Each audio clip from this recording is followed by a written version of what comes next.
যদি জীবনে আমাদের প্রতিষ্ঠানে কোনো ধরনের বিল আনতে না যায়, তাইলে এই বিলটা কোথায় থেকে আসে? ভাড়াটিয়ারা নাকি আমরা উনাদের বাসা আমরা দখল করতেছি, এইটা কোন ধরনের কথা?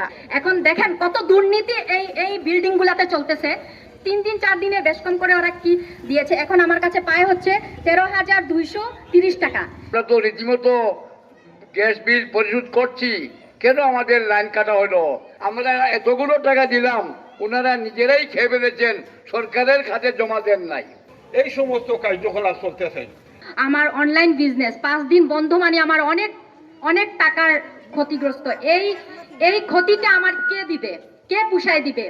ক্ষতিপূরণটা কি উনারা দিয়ে যাবেন? বিদেশে বসে আপনাদের এত পরিশ্রমের টাকা দিয়ে যে ফ্ল্যাটগুলা কিনা হয়েছে, এগুলাতে আদৌ আপনাদের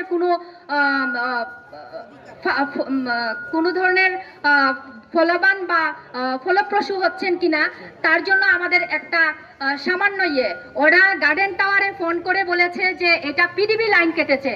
আমি একজন পিডিবি সন্তান হিসেবে বলছি, আমি যখন পিডিবিতে ফোন দিই, ওরা বলেছে যে পিডিবি থেকে কোনো লাইন কাটা হয় নাই।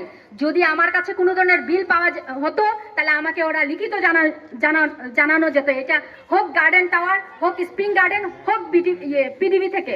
বাট পিডিবি আমার লাইন কাটে নাই। আমি যখন গার্ডেন টাওয়ার থেকে আমার কাছে মানুষ আসলো, ওনারা লোক পাঠানো হলো, ম্যানেজার পাঠানো হলো, তখন উনি বললে যে আমি উনাকে বললাম যে না, এটা পিডিবি লাইন কাটায় নাই, আমি পিডিবির সন্তান, আমি পিডিবিতে খোঁজ নিয়ে দেখেছি, এটা কাটানো হয় নাই। বললো যে এটা আমি জানি, আমি এটা সাইদ নামের একটা এখানে কর্মচারী আছে, ও কেটেছে। তারপর ওই ছেলেটা বলল সে কোনোদিন নাকি আমার প্রতিষ্ঠান থেকে কোনো বিল বা ওরা আমাদের কারেন্টের কোনো বিল নাকি ওরা জীবনেও আনতে যায় নাই প্রতিষ্ঠানে। ওরা যদি জীবনে আমাদের প্রতিষ্ঠানে কোনো ধরনের বিল আনতে না যায়, তাইলে এই বিলটা কোথায় থেকে আসে? এই বিলটা আপনারা একটু দেখেন, এই বিলটা কি আসমান থেকে আসছে না জমিন থেকে আসছে? এই বিলটা আপনারা একটু দেখেন। হ্যাঁ, এইটা বিল ওরা প্রায় সময় হচ্ছে 4 মাস 3 মাসের একটা বিল এনে দেয়, সেটার বিলটা আমরা দেই। এখন আমাকে বিল দেওয়া হয়েছে, আমি এই বিলটা দেওয়া হয়েছে। এখন যদি বিল ওরা না দেয়, তাইলে এই বিলগুলা কোথায় যায়? 1 2 হচ্ছে যে ওরা এই মাসে আমাকে বকেয়া বিল হিসাবে যে বিলটা আমাকে দিছে, আপনারা একটু খেয়াল করেন, এখানে 17,665 টাকা। আপনারা বিলটা একটু খেয়াল করে দেখবেন, 17,000। এখন দেখেন কত দুর্নীতি এই বিল্ডিং গুলাতে চলতেছে। কালকে আমার কাছে যেই পেপারসটা ওরা দিয়েছে, এইখানে লেখা হচ্ছে, দেখেন 3 দিন 4 দিনে বেশ কম করে ওরা কি দিয়েছে, এখন আমার কাছে পায় হচ্ছে 13,230 টাকা।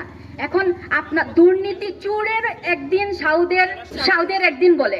তো আপনারাই দেখেন যে আমরা ন্যায়ের পক্ষে আছি কিনা, আমরা মালিক পক্ষের সাথে বেবিচার করছি না। মালিক পক্ষ নামের যে অবৈধ কমিটি আছে, ওরা আমাদের সাথে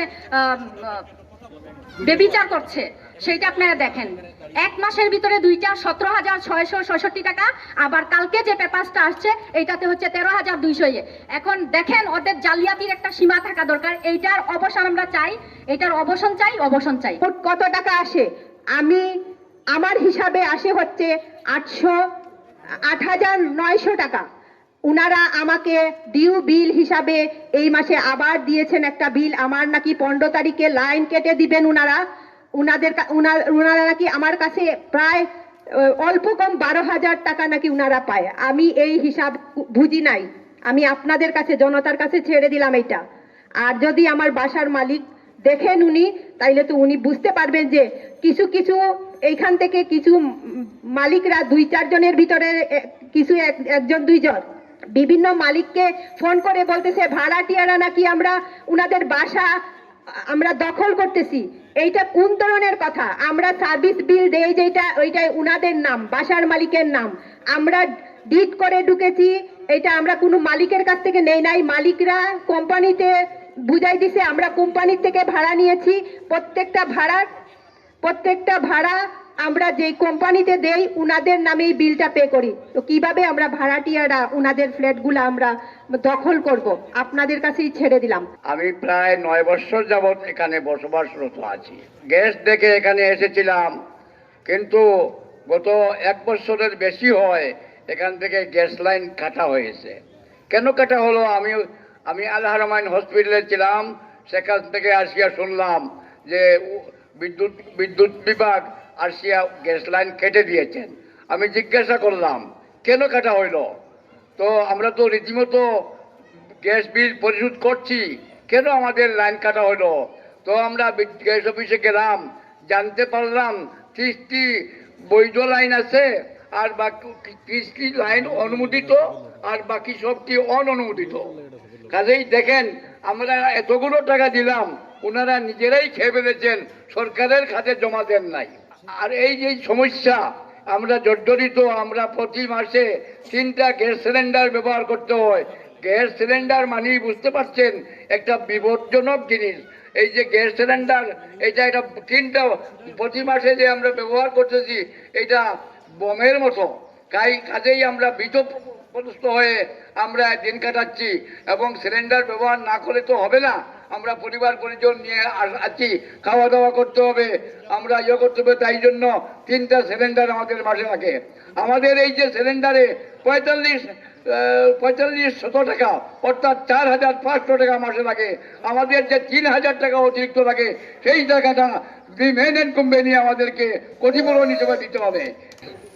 15 জনের মাঝে 5-6 জনে লিডিং করে, তারা ইচ্ছা স্বাধীন যেটা ভাল লাগে করেন, আর বাকি যারা খালি জিও জিনা করেন। এখন যে সমস্যা দেখা দিছে যে তারা কয়দিন বাদে কইব যে গার্ডেন টাওয়ারের এমডিএম ইসলামিয়া ভাইটা 14 লাখ। তো আমি কই 14 লাখ ইসলামিয়া ভাইটা খানে, ইসলামিয়া তো 86 লক্ষ টাকা আগর কোভিডের মাধ্যমে আত্মসাৎ করলিছ। তো তারা মুখ বন্ধ করে, তো তারা কি কইব আমরা হামাই গেছে 3 লাখ। আমি কই তোমার 3 লাখ কিওর হামাইলো? এই সমস্ত কার্যকলাপ চলতেছে। আমি এই সমস্ত সহ্য না করিয়া বা এতিয়া তারা দেখলাম যে তারা জাগৃত হয়েছে এই ব্যাপারে। আমি তারা ন্যায় সচেতন জাগরিত হয়েছে ন্যায়সঙ্গতভাবে, আমি তারা সমর্থন দিলাম। সম্মানিত ভাইরা, এই ফ্ল্যাটে যে মানুষ যে কি কষ্ট সুখে দুঃখে আছে, আর মুসলিমে 4-5টা মালিকে বড় সাথাইরা, এরাও পুরা স্থায়ী কমিটি নাই অস্থায়ী কমিটি। এবং কারেন্টের বিল আমি জানি, কারেন্টের বিল সরকারি কর্মকর্তা ইয়া দেখতো। এখানে তারা ও 500 জনের মাঝে একজনে দেখে দেখিয়া বিল করে, তো বিল করার তো অধিকার উনার নাই। আরো কত নমুনা আর অন্যায় অত্যাচার চলতেছে। বা টিয়ার বলে ই করো, আমার বীর মুক্তিযোদ্ধা ভাইয়ে দুঃখ প্রকাশ করলো আমার বাসা থেকে যে ইসলামিয়া কইছেন গার্ডেন টাওয়ার, যে এখানে বলে এই অভিয়ে বহার বাহাটিয়ার কোনো অধিকার নাই। বাহাটিয়ার যদি কোনো অধিকার না থাকে, এই বাহাটিয়ার সার্ভিস চার্জে চলতেছে এই স্প্রিং গার্ডেন। 116টা পরিবারের সার্ভিস চার্জে চলতেছে। কেন এই বাহাটিয়াদেরকে সম্মান দেওয়া হবে না? বাহাটিয়ারকে সম্মান দেন। আপনারা দয়া করি ফ্ল্যাট মালিক 4-5 জনের অবস্থা করা ইটা বলা নাই।